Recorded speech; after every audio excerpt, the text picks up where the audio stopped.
just bombarded, and then we were like getting ready for Leo's birthday this week and stuff like Number that. So 7. yeah, so it was just a lot of coordination and Mm-hmm. getting just. I was just tired. Nothing really specific, just I was the I was I regular was handling like weighing. a lot of contractors for work, and it was just getting kind of exhausting trying to plan it all out because you talk to like one person and you think they're in charge, and then they're like, "All right, like I've got these 3 guys coming," and then those guys were like, "Hey, when can I get in?" You know, and I'm like, "Well, what time are you going to be there?" And they're like, "Oh, 6 a.m." And I'm like, "Cool, that's really cool for my schedule," you know. So Oh so it man, was so it was just it was rough, long but hours. I knocked it out. I knocked it out of the park. Nice. It That's all all that really went matters. smooth. Everybody was cool. Everybody was in a good mood until the very end of the day when this other guy showed up. This Jabba of a man showed up Oh and just no. had a terrible attitude. Like these are movers, these are carpenters. Everybody's got a Candlestick story. makers, Yeah, I butchers, mean, like, bakers, but yeah, the butchers, the bakers, everybody was Indian there, chiefs. and they were all cool. Like they were getting the job done. Like some of them were like complaining and stuff, but whatever.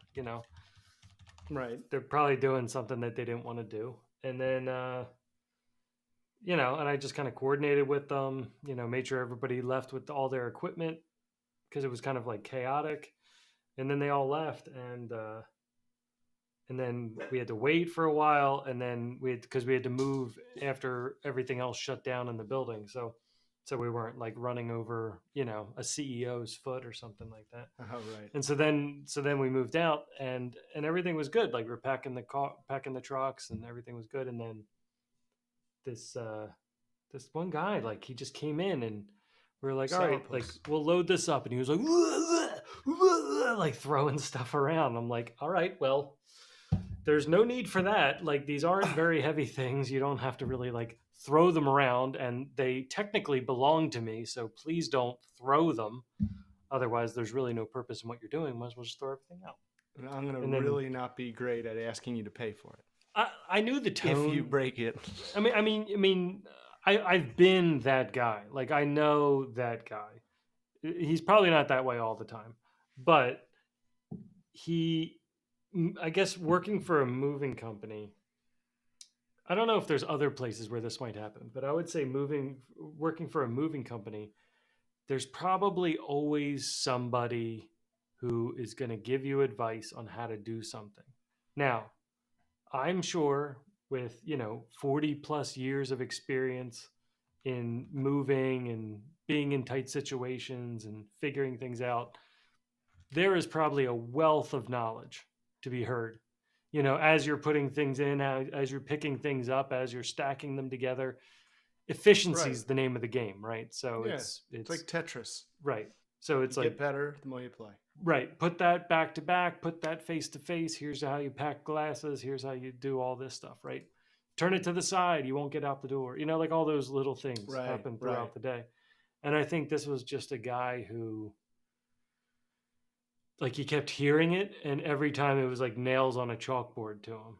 Oh. It was like, you So it know, was like the IT people, the nerds, trying to tell this moving guy. This is like Armageddon. oh It's like no, no, no, the yeah, drillers were trying to be astronauts. no. It's like the mover is trying to move equipment he doesn't really know how to pick up because Oh he's no, a I construction worker. mean, John, you know me, right? Okay, so if I'm telling a mover what to do, it's wrapped and inserted with a million apologies, right? So I'm sorry, but That's that what one's I'm that saying. one's not going to that state. I'm sorry again. I'm not trying to tell you how to do your job, but that one's not going to that state. So stop saying it's going to a state that it's not going to, please. Like, don't do that. It's Um, funny. It's funny.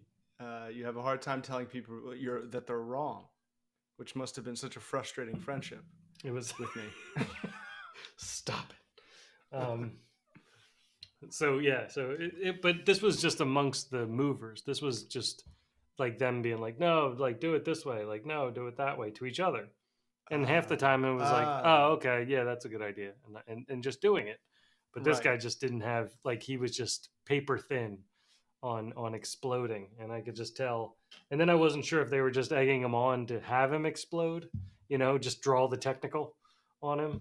Um, and then he just blew up, and I was like, I'm out of here. I'm like, I, I mean, you said he was a heavy set, he was, so I feel like if you're like that and your job is like a physical job, you're just never really happy. I just feel like you're yeah, just uncomfortable he didn't, I don't know. Yeah, unless like underneath is I like a lot didn't of muscle. sense much happiness. Like everybody had like some sort of happiness, whether it was like a break, Oh, having time jeez. on their phone, or like getting a coffee or whatever. Like everybody would had their like moment of happiness throughout the day, or somebody started talking about their family or their kids. Like everybody had their piece. But and there was definitely parts where everybody was cursing, right? But he didn't. I didn't sense any happiness from him. It was just like, oh, like, F this, F that. Like, why don't you try and do this stuff? And it's I just think, yeah, I mean, I don't want to sound like Rye too much, but it's just like, like, how can you be comfortable? Like, nothing really fits good, no matter what activity you're doing. It's like, I'd rather not feel like this. yeah. You look great, Peeing by is the way, just brother. I saw some stressing. pictures on Facebook from like Sunday, maybe, and Sunday of 10 years ago, was it like you one of look those really good. flashbacks? I hope. No, I checked. I was like, is this from? No, but you were like with your kids and they were tall. So Oh, yeah, pretty sure it's like a couple days ago. they are tall. Yeah. Cool. Thanks.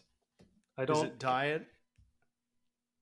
Uh, Kelly and I joke about this, but um, just because anybody that tries like intermittent fasting talks about intermittent fasting, but I don't even know what I'm doing. I'm not like paying attention to anything, but uh, I used to like, Is I used to start off every day with like two eggs, and that would be my thing. And then it became like kind of like two eggs and toast, like one piece of toast, and then that was good. And then I just like have like yogurt for lunch, and then like a bigger dinner. So I kind of had like small mm-hmm. breakfast, small lunch, and then bigger dinner, and which really works against like everything. Like every time I've gone into the office, and I don't want to be antisocial, but everybody's like, all right, like we're going to lunch, and I'm like, what do you mean going to lunch? I Like know.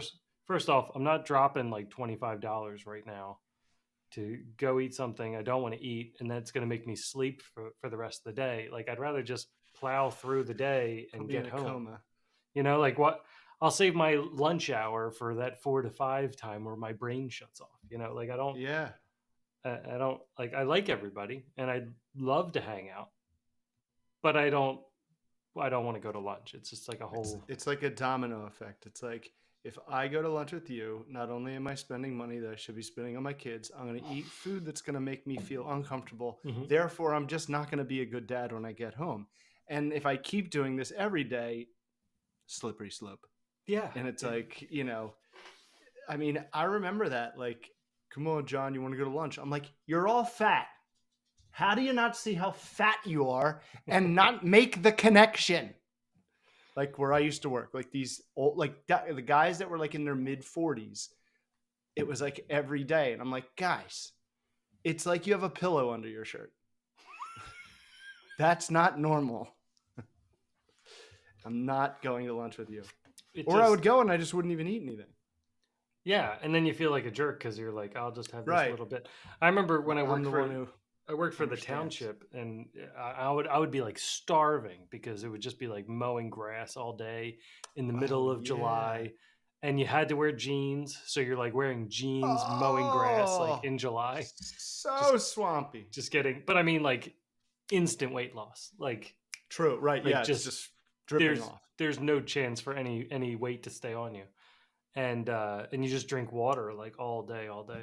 But I just remember going to like the salad bar. Like we'd go to like the grocery store, and I'd go to the salad bar for some stupid reason, and I'd look at it and be like, this is an entire hour of my day. Like if I eat this, I am now taking an hour of my pay like out of my pocket, Yeah.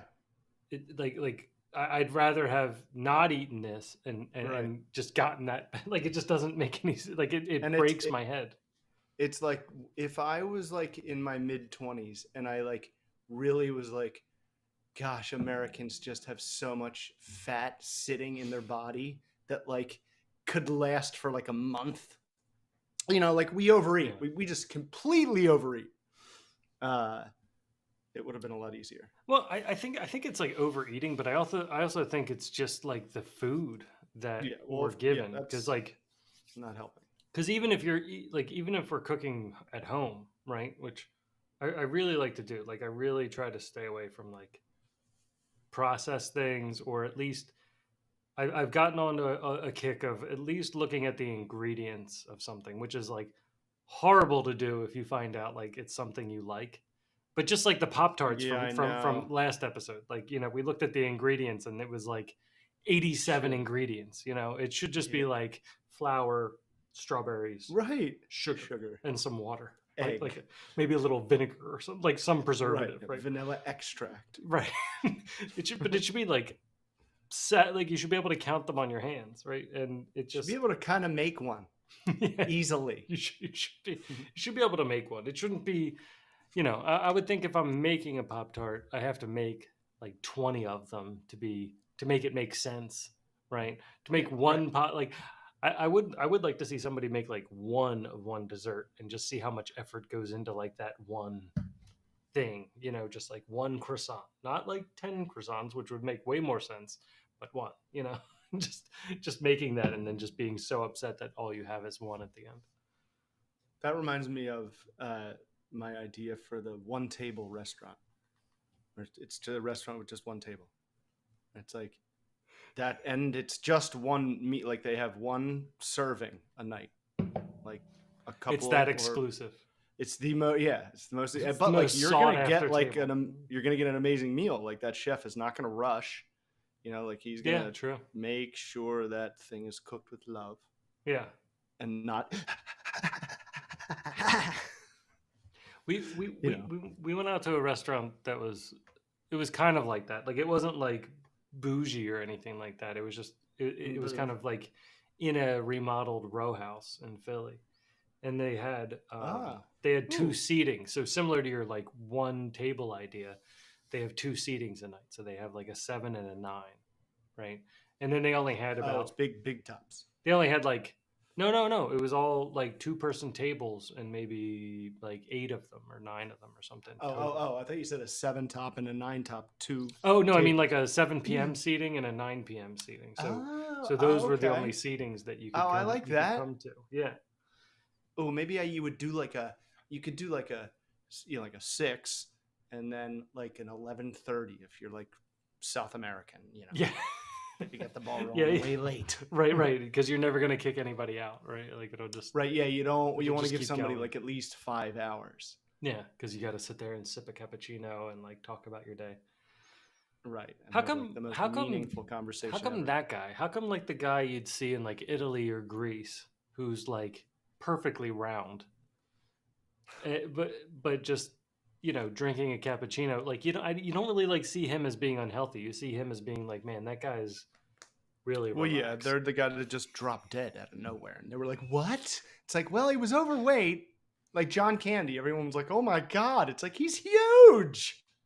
Well, it was like the '80s. Nobody really cared or knew. I guess the doctors were smoking cigarettes. Yeah, that's true.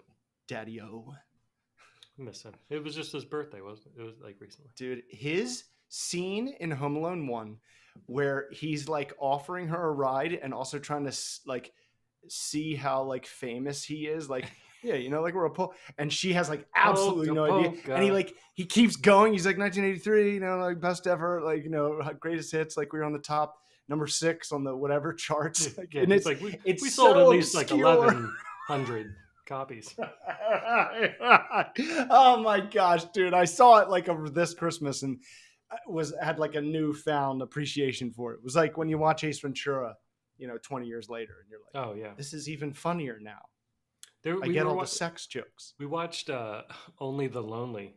We actually went on a John Candy kick, so we even watched Great Outdoors, which is like Dan Aykroyd was not the right person for that movie. But Oh, I just saw. I just came from Ghostbusters. we stepped. Well, no, Dan Aykroyd's fantastic in Ghostbusters, but Great So, Outdoors. It was like I feel like it was meant to be some other pairing between I John Candy agree. and I somebody else. agree. Maybe like what? Like what kind of character? Like a Rick Moranis-y? Like a meal? More of like a dork?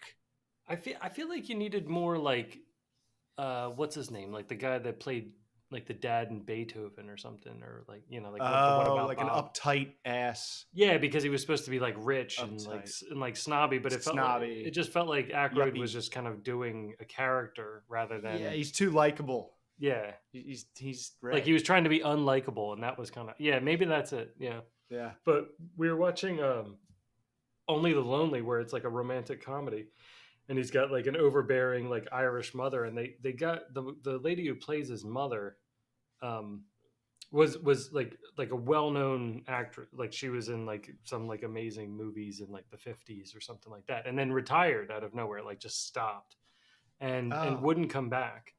And when they went to do like this Helen Hunt. movie when they went to do this movie, they asked her to come back, and she wouldn't do it until she met who was playing her son. And so John Candy like went and met with her, and after meeting with her, then she agreed to do the role. So she's only playing the role Ah. because of John Candy. And then when they got on set, her trailer was much smaller than his, and he was like, "She's like acting royalty. She should have the biggest trailer. She should at least have one as big as mine." And they were like, "We don't. There's no more trailers. We're not getting any more." And he's like, "Fine." So he switched with her. And so like they said, like he was, I mean, he's big, right? He like needs more space, but like he switched trailers with her, and she got the bigger trailer. And he's like, "You deserve it. Like, you're an idol. You're a legend. And he just switched and didn't make a big deal about it, and nobody ever heard anything about it again through the whole thing. But it was like a cool behind the scenes of like just how nice a guy John Candy was. Somebody was telling a story. I think it was like Sandler, how he like accidentally got to like, no, it wasn't Sandler, it was somebody else. He accidentally got to like spend like an afternoon with John Candy. Like they just kind of ended up together. Uh, if I remember who it is, it'll probably make more sense. It was like someone who was real new and like just starting. And they were like with John Candy in New York City for like a couple hours. And it was like, he's like, my face hurt, my stomach hurt. Like he just has all these little things that he would just say to me that he was making fun of, or just like the funniest guy and like the nicest guy. Oh. And dude, that scene in Home Alone, oh my gosh. I'm like, I highly doubt whoever wrote that movie wrote like any of that scene, because it's so like off the wall, like not part of the movie. Oh yeah. He's just like improvising as this polka like has been, never was. It's so funny. Oh, he's so likable. Macaulay Culkin in Only the Lonely. Never seen it. Macaulay. Oh well, he's in it for a brief It was when he was actually. So young. I think it's when he was shooting Home Alone. I think his brother's in it too. 10. Like it's like real quick. It's just like a kid in the backyard. Like he's not. Yeah. He's not like in it. Oh, he has like, doesn't have like a speaking role, or He speaks, but Jim it's just like a brief moment where like it's like his older brother has kids and stuff, and so it's like kind of pushing him to start dating and things like that. So he's hanging out with his brother, and his brother's kids are running around like, "Oh, these kids are crazy," and like Macaulay Culkin's there, and I think his brother's there too, just like in Home yeah, Alone. the Emmy winner. He's like a glorified background. It's interesting. This Maureen O'Hara. I'm guessing that's who Yeah, Maureen O'Hara. Yep, that's right. Yeah, it's crazy because like now, I guess now, or like most recently, she looks so different. But when she was young, it's like she was 10. She must. And back then, it was like she would even be hot now. I was watching the original Dune because I went to go see the second one in the theater, and I saw. Good for you. So I watched the first one the night before, and then after I finished the first one during the day, I got like 20 minutes of the 1984 one, which Oh, I found that one cleared up like a few plot points that were like empty in my head, between all the horns. It was a very horn. Uh, it was kind of like a Kubrick movie, I would say. Like the first time you watch it, you're like, okay, all right, oh, I'm kind of dude, the exhausted. horns. You mean like the score? Like the score where it's like wah, I wah, was like, back off, like easy with the Nolan. just slow it. Yeah, where's the train? But it So was like there were some visual things where I was like, gosh, I bet you when they were making this, they were like, holy shit! Like no one's seen this before. yeah, Like those fireworks. it was definitely great to see in the theater, Yeah. hands down. Like even if you don't like the story, Yeah, visually. But visually, yeah, it was, and dialogue too. I got to give the dialogue credit because there's I not too many agree. movies that don't know how to shut up or let the characters speak or think about the dialogue. Like crush it down into like just the little bit that you need. Yeah, right. I Don't know. just That's how people talk. They make it as quick as possible, as many shortcuts as they can in their language to get the message across, and even no words. And I remember thinking that too. I was like, dude, that exposition was like, and it's like if you're not, if your ears were plugged, you were gonna miss it, or if your eyes were blinking too much, you were gonna miss important info. And it's funny because Denis Villeneuve is kind of like, everyone's like, his dialogue's not his specialty. I'm like, yeah, but sometimes like it's not like his fault. It like doesn't get in the way. yeah. You know what I mean? Try to Well, show I off mean, with the dialogue. I haven't seen good dialogue in a while, so it was kind of refreshing, and it kind of felt like one of those like 1970s type movies where you kind of just let most of the actions happen. Um, I felt like things were interesting enough, in each scene, and I feel like things played out not exactly the way you would think they would, Yeah. and you kind of didn't even really understand. Like there was definitely parts where I just didn't even understand what was happening. I'm like, I don't even understand the feud. I don't understand like Yeah, the I know. I'm like, dynamics. hopefully Like, the other movie will make this yeah. easier for me because So I don't know. watching the 1984 movie was actually really great, especially if you just watch like the first 15 minutes of it, because the exposition in that is just like hi, like here's the recap. Here's this planet. It has these people on it. Here's this planet. It has this, and it actually has like a display. It's Oh, like really? this planet, this planet, this planet, this planet. This planet has See, worms and spice. This people talk planet's shit on that kind of stuff, and I'm like, I love that stuff because I'm a moron. I'm like, please spell it all out for me. Like when Wong does the Infinity Stones in the thing, and he explains it to Tony. I loved that. yeah. It's It was like, it was okay, like don't spend 8 minutes on it, but it was just bring it around to me. Bring it around. Like tell me the yeah, overarching story. Now that we've been on this right. ride for a while, you're like, all right, and the ether is the red one. Don't worry about it. And Treat one of the characters like they know as much as I do, and just yeah, tell them what's going on, what's about and to happen. right, exactly. So just kind of like because they wouldn't know either, right? So Right. just kind of explaining it. But then when you can explain something, just make it like the fun thing about this is if there was something that didn't really matter that much, like why Blob Guy is just covered in oil all the time. You're wondering in your head. You're like, why Oh is this? right, yeah. Why is this? Why does he need a dipping? Like, how does he like? Is he He breathing goes in there? under. Like, Yeah, what's goes all the happening way with all under. this? But that's kind of fun. Like, don't explain that. Yeah, Just yeah, I leave know. that to us. Like that guy just blobs in water I'm or in like, oil or whatever. if they're doing like a spin-off for about the Benny Gesserit sisters for HBO, and I'm like, don't do like the mechanic who changes the oil and like cleans the tubes for that guy's thing. Like leave some mystery. Like don't spell it all out for me. Like don't tell me how he got in those tubes. Like don't show me how John Locke became paralyzed. Just tell me.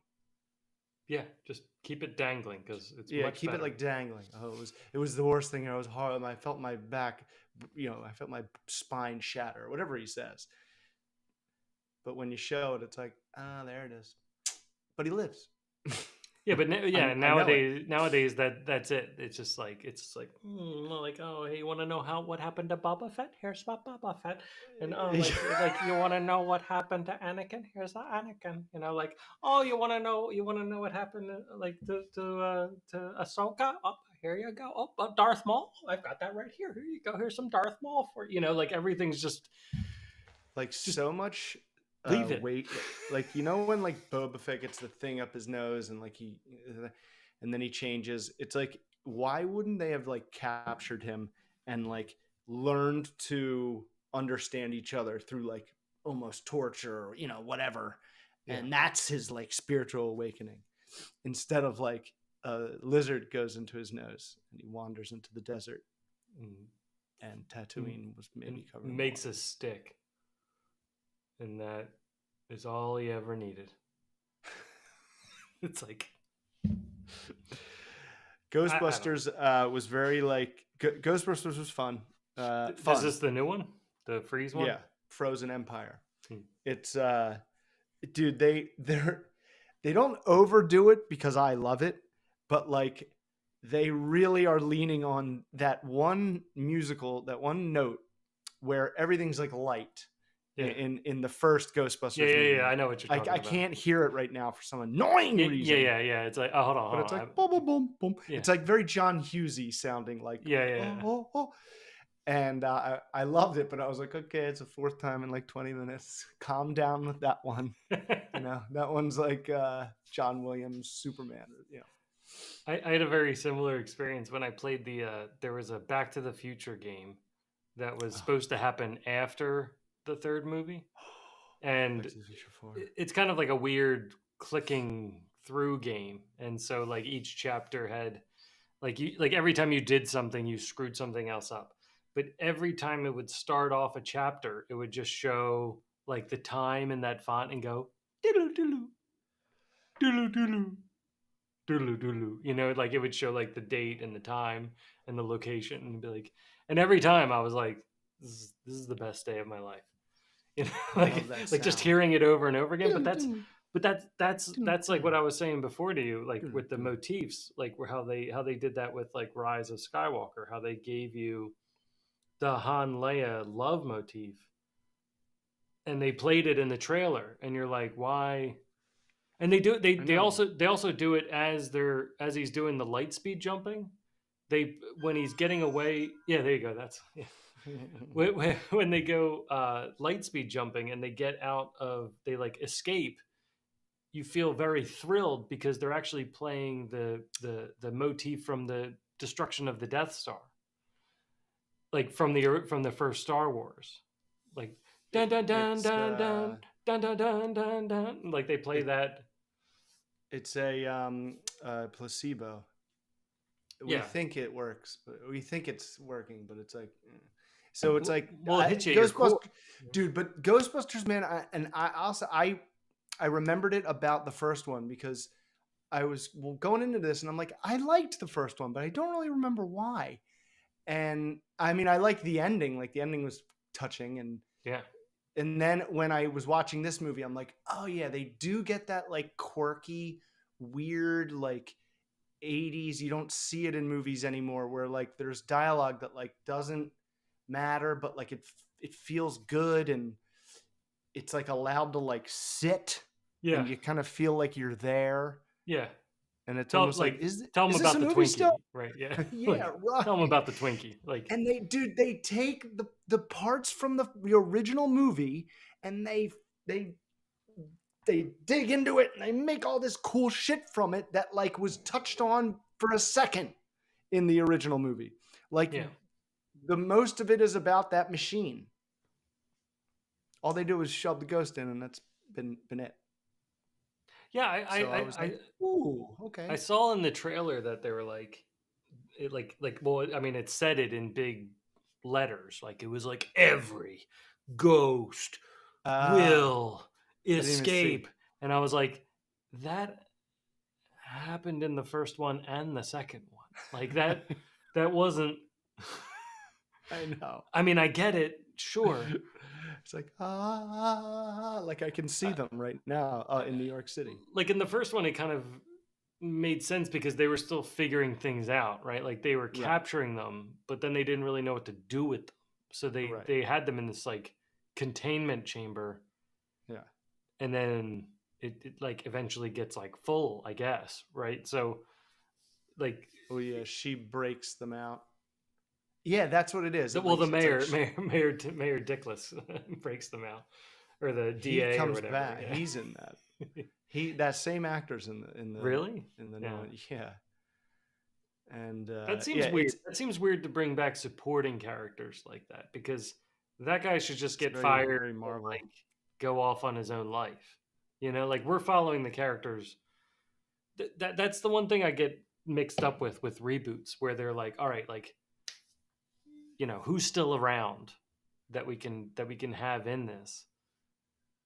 And it's like, well, don't think everybody, you know, like if you can't get the whole original cast, then just stop there. Like, Yeah, I know. getting the mayor and getting the DA or whoever, like that's not. It's Like that like guy bring the that's librarian back. I'm like, well, she's probably dead, but like she was pretty old in the first one, you know. So, but like I'm sure, I don't know. That I'm just trying seems. to I'm trying to think of who it was. If it was the bad guy from the first one or the second one. You know, I think it was the guy first. that It like had to be the first gets one them because arrested. yeah, that's the first one. Yeah, it's true. But This man don't they has get no good. arrested in the second one too? In the second one, they I forget. They Get get held arrested up. in the goo. Remember, they're all in the goo. Yeah, well, they fight. They get stuck in the goo, and then they fight, and then they run to the mayor during his like ball, like a dinner thing, and they're like, "There's slime everywhere," and they go like that, and it like lands on everybody's plate. Yeah. I mean, the second It's one all was over New kind York of City. weird. I mean, First one's so much like sharper and like crisper and like it's like kind of flawless. The first one. The second one, there's times where you're like, okay, but the second one Vigo. was like Janusz. that was like our we were like 13 or something when that came out, so that was like our golden Yeah, it was age of watching movies. Because I remember it's like, all right, so they're gonna control the Statue of Liberty, and I was perfectly okay with that because it totally made sense because they had a Nintendo Max controller, and and they made obviously the toaster dance. So I was they like, made the oh, toaster well, if the dance. toaster can dance, the statue can walk as long as they use enough. Yeah, of course. But it always bothered me that like they went all the way to the end and she like smashed it, and then they just were like, all right, we don't need this giant statue anymore. I'm like, what? So Like, you use that to repel in like a SWAT team from the roof. but why don't you just have A her lot. like just step on the painting, like she's right there. Just Yeah, have her you take have one more big swing down, and you're like, you're good. Smash Vigo. Yeah, and then just have her reach in and like grab the baby and just like walk away with this giant statue. And then they never really explained how they returned the statue. I need to go get a Get some larger container of water. aqua. Yes. I know. I was like, a lot of damage, extreme damage. One of our most important monuments. Yeah.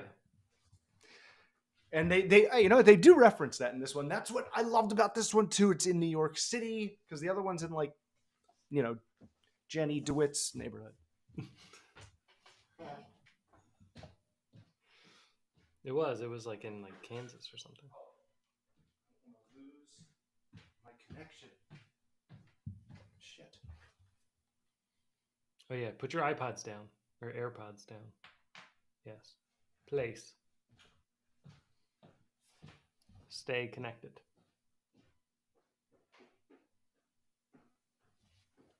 The shirt dangles. Let's see. Are we getting any comments? Nope. Is anyone watching?